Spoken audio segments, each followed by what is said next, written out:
Get ready, this is going to be fun. This is Paul Wallace. Very good guy, excellent presentations. And his fifth kind, this is the fifth kind.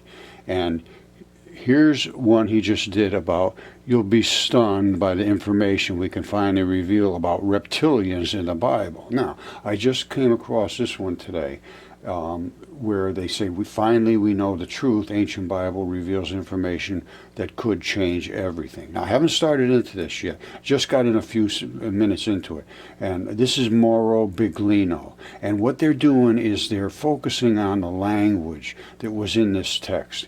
I focus on material evidence of reptilians, and now we're going to look into this deeply, I hope. I'd love to have Paul Wallace or Mauro Biglino talk to me about this, because I have evidence to support all the things I'm saying. I'm not just taking things textually, what is in the documents and so forth. I'm pointing out the facts that support exactly what was written. But I go back to Hesiod and Ovid and before the biblical text. And Metamorphosis, written by Ovid, is said to be as important as the biblical text, and it was more important in its day than the biblical text. And it really is very, very close, very close. All right, to get into my realm, you have to get into the first texts that were ever written, which was Hesiod. According to Hesiod, in the Greek mythology, Typhon was the son of Gaia and Tartarus, and some other sources have him as the son of Hera, and it makes Typhon the offspring of Cronus and other ones. So this is pretty clouded because it got lost as time went on. But Typhon attempted to overthrow Zeus. These were cosmological creatures. Now let me show you what I mean by cosmological. All right, so my starting point is the mythology. And they came out with chaos. It's the same thing as in the Bible. At first it was just chaos. Then they went into Erebus, ether, which is started when the light started. Gaia is the earth. Uranus, I don't know, sky or the ocean, whatever it is. Eros is love.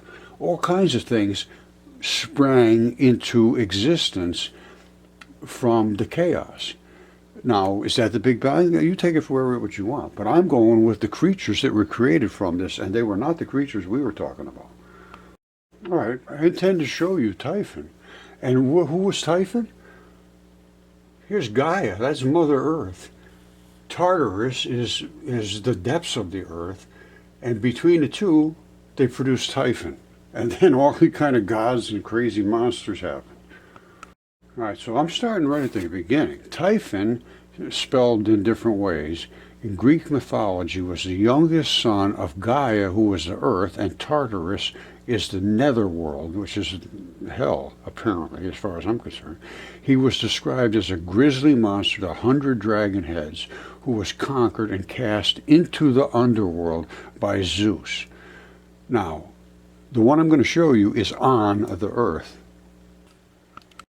Now, I just found these. I don't know if they mean anything, but this looks like some kind of monster attacking a fish, possibly a dragon. This one looks more like it. This is a dragonish thing attacking, it looks like to me a fish attacking his fin. And they, even in the time of the ancients, they had lost track of this stuff. Look, it looks like a dragon attacking a fish. Something's going on there. Okay, I showed you what Hesiod had to say and what those ancient coins were and the history, Gaia and Typhon. And I believe this might be Typhon. Now, is this the netherworld? I don't know. But it appears that this dragon, and I'll show you in a second much closer, was attacking this fish. They both apparently died at the same time, and I know what from. Maybe this was dead from the dragon spit, and I'll show you that. Or it might have just had no water to live in, because at one time this was all water in here. I don't know how that gigantic thing would have lived in there, but when this all happened, this mud ran out. All right out of here, out of the Sahara Ocean. And that was the Sahara Ocean at one time. And it ran out and it created the Cape Verde Islands. And that fish died during this event, and I'm almost certain of that because the runoff ran right over the top of the swale of his tail. His body comes down this way, and then the tail flares out this way. All right? That ran over the swale of the tail, and so you can see that mud running off.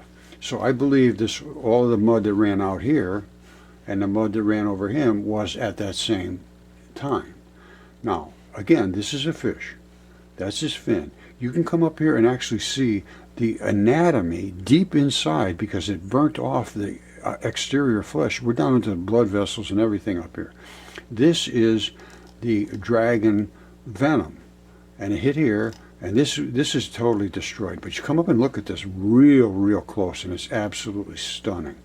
And this, of course, is stunning because out of their beards, you see that? These are the dragon beards they have. You ever see the beards on the dragons? Out of that beard came all this nasty stuff. And I can't account for it, but boy, I'll tell you, it is nasty. And that's what came down and hit that fish on its fin. Let's just look at it close, a little bit of it, because it is basically the same as the most noxious snake venoms. You see it?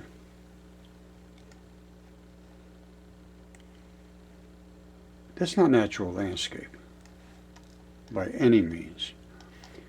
And it came out from, like I say, look at how nasty that is. All of that nasty stuff came out of his beard. You see the beard coming down and the beard over here? And all of that came out of this yellow area. And the yellow area is where all of that stuff flowed down into the beard to create this. All right, you with me? This is dragon venom area. And it all squirted down from above through that. Now, if you follow that yellow, these are the yellow little stripes and a fluty, I call it a fluty thing going down, all the way down. It came. This is where all that nasty stuff came from. Way down in the gut. It was produced down in here.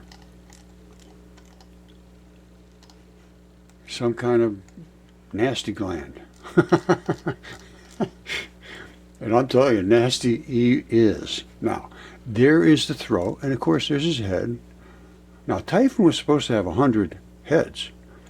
And that might be because up in here there is all kinds of things, but they're tiny and they're really beaten up and torn up, but they're definitely dragonish.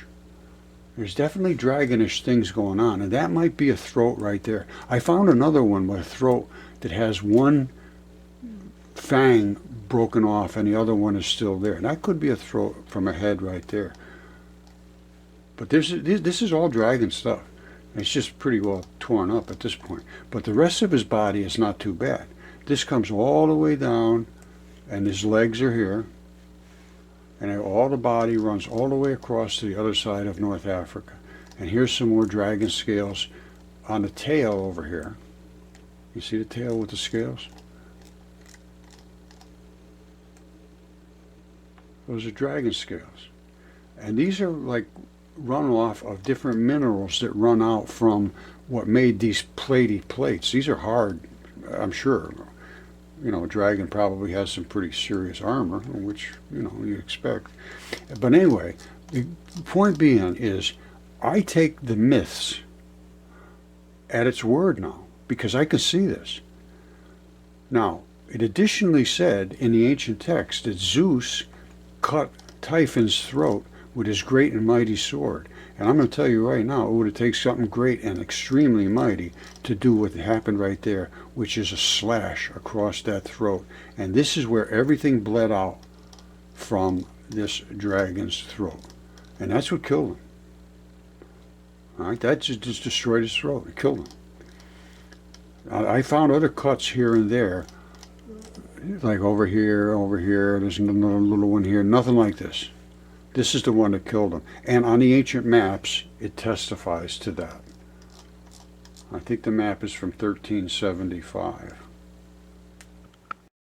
All right, everybody asked me where I got this from. I don't know. But this is a map, somebody sent me, I'm sure, of the known world at this particular time. And this, obviously, is Italy. You see the boot of Italy coming down here? And this is the Mediterranean Sea. And this right here, my friends, is that dragon. All right, and here is his throat cut right there, exactly where it is on the map that we had. Now, what these sayings are saying, I have no idea.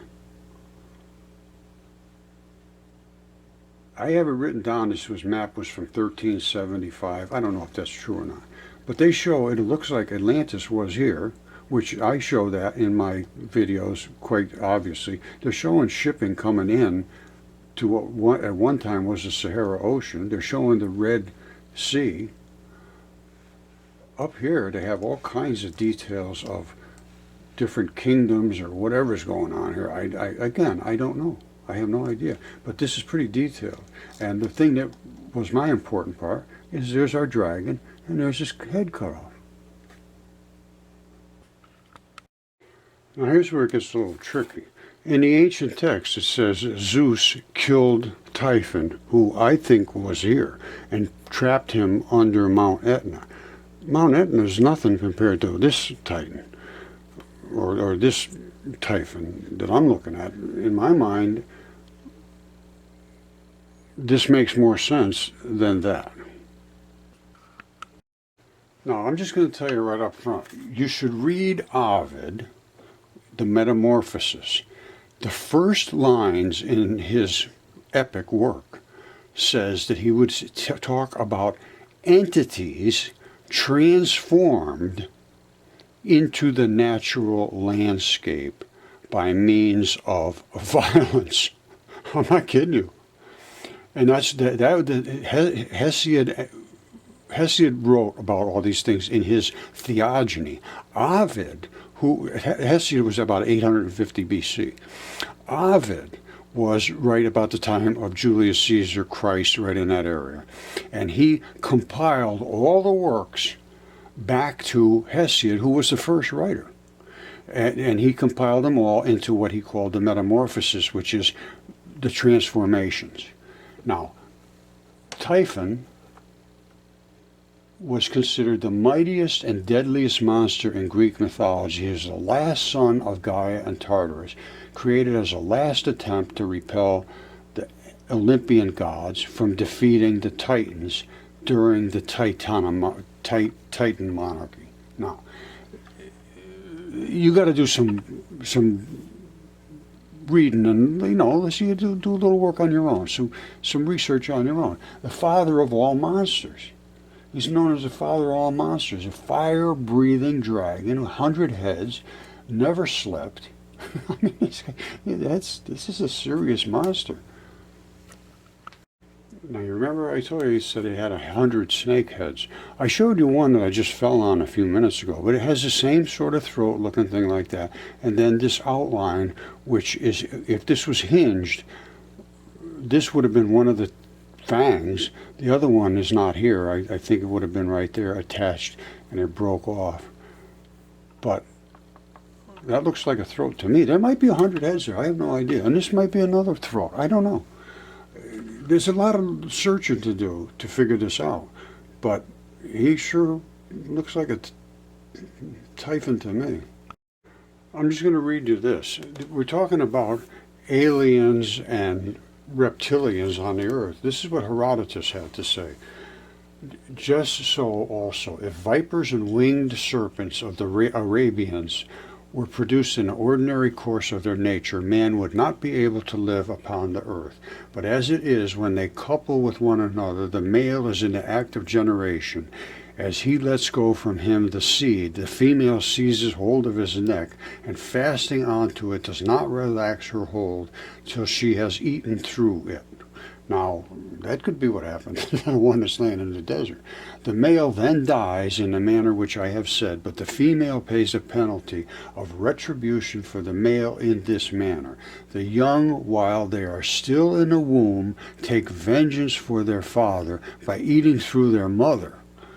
And having eaten through her belly, they thus make their way out for themselves. Other serpents, however, which are not hurtful to man, produce eggs, and hatch from them a very large number of offspring. Now, vipers are distributed over all the earth, but the others which are winged are found in great numbers together in Arabia and in no other land.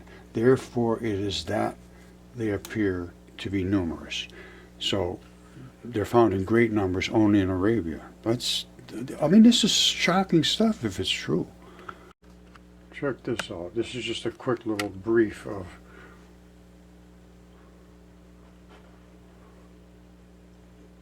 it's about Athena, Poseidon.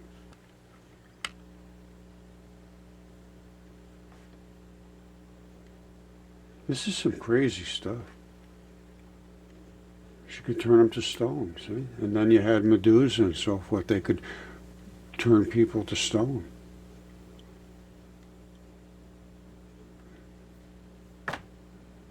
The head was given to Athena as a gift. It was embedded in Athena's shield. This is just so far beyond anybody's possible way of thinking. You have to do some serious research to get to a point where your mind is even open enough to let it pass that filter.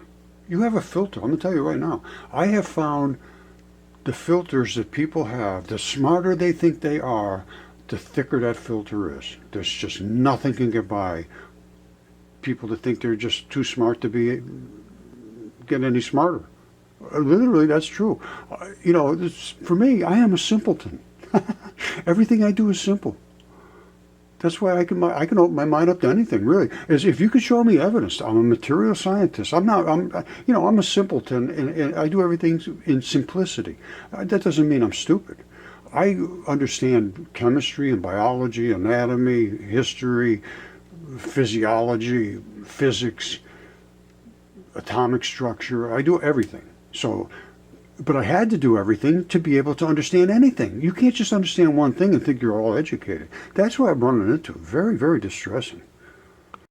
Okay, my original intention was to go through this, finally we know the truth about what the Bible reveals. It could change everything, and also about Mauro Baglino. Well, this is Mauro Baglino, but he's going to be talking to Paul Wallace, and this was one he just did about the stunning information about the Bible and the reptilians. So I just don't have time to do it today. I know it ran long, but at least now you have my interpretation. Where I start is prior to the Bible. Now, the Bible, I believe, just picked up on what was originally there, but some of it was so scary they just couldn't incorporate it, like Enoch and things like this. There were more than one God, it appears.